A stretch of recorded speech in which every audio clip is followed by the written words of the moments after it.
E aí, meninada, tudo beleza? O tutorial hoje é um pouquinho diferente. Vocês vão aprender um pouquinho sobre aglutinação. Bom, o nosso grupo é formado por Elissandra Luana, Larissa Lima, Mariana Santos, Micaele Torres e Sabrina Vilela. Então, é isso. Vamos embora? Em testes sorológicos ou imunoensaios, existem técnicas para detectar antígenos e anticorpos.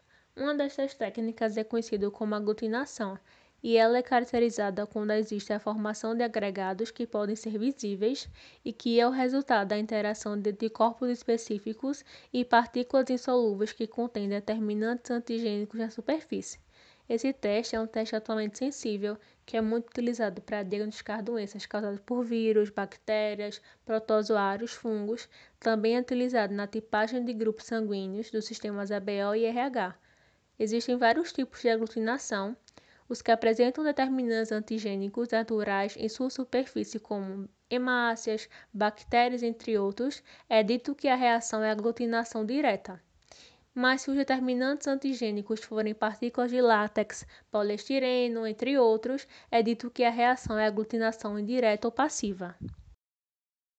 Aglutinação direta. Neste teste, haverá aglutinação de antígenos da própria célula através da ação de anticorpos contra esses antígenos. Fungos, hemácias, bactérias, protozoários e entre outros podem ser aglutinados diretamente por anticorpos.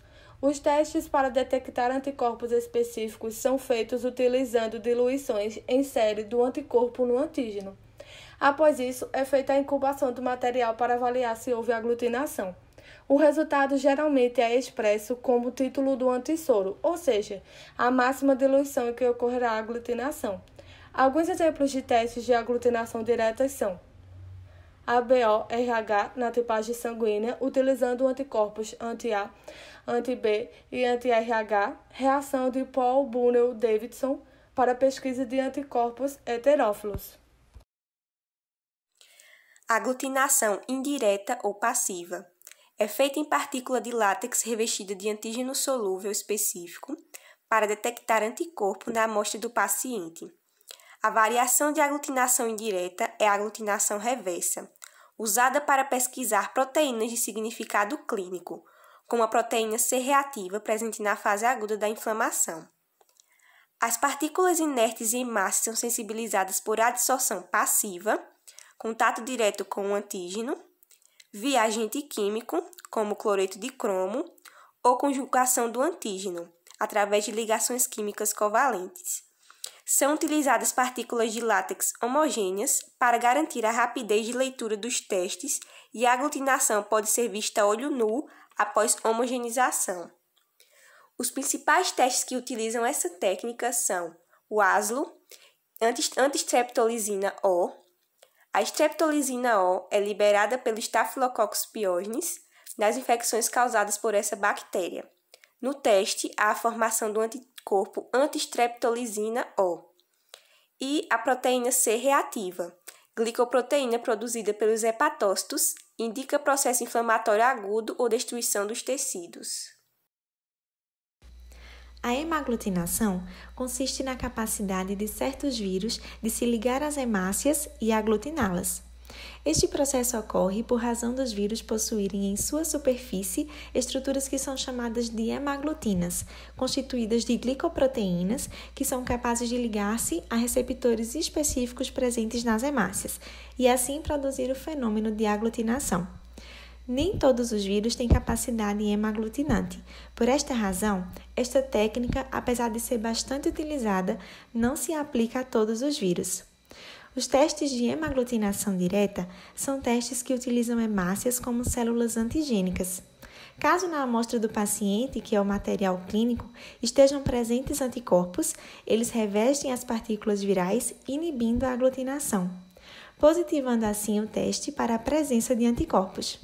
Caso ocorra o contrário, haverá detecção de vírus, como os vírus da rubéola, sarampo, influenza e certos enterovírus. Lembrando que este método não é utilizado para detectar anticorpos da classe IgG e IgM, e sim para a detecção de vírus hemaglutinantes. Outro teste é o teste de hemaglutinação passiva, que utiliza hemácias revestidas com antígenos. As hemácias estão entre os melhores suportes de antígenos em teste de aglutinação. Isso porque sua superfície permite a ligação com a grande quantidade de antígenos que vai ser eficaz na detecção de anticorpos. Esse teste é realizado em uma placa que permite a determinação do ponto final da reação, além de utilizar uma pequena quantidade de reagente. No teste são realizadas uma série de diluições na placa que tem um fundo V ou U. O teste é considerado positivo quando a aglutinação forma um tapete uniforme de coloração vermelha no poço, ou negativo quando a ausência dessa aglutinação vai gerar o sedimento das hemácias no fundo do poço, dando um aspecto de botão, como pode ser observado na imagem. O resultado vai ser a observação da máxima diluição onde houve a aglutinação. Esse teste pode detectar tanto anticorpo da classe IgG como IgM. Ele é bastante solicitado para a detecção de anticorpos no caso de Trypanosoma cruzi, que é a doença de Chagas, toxoplasmose e sífilis. O teste de Combs é outro método que utiliza como princípio a hemaglutinação indireta.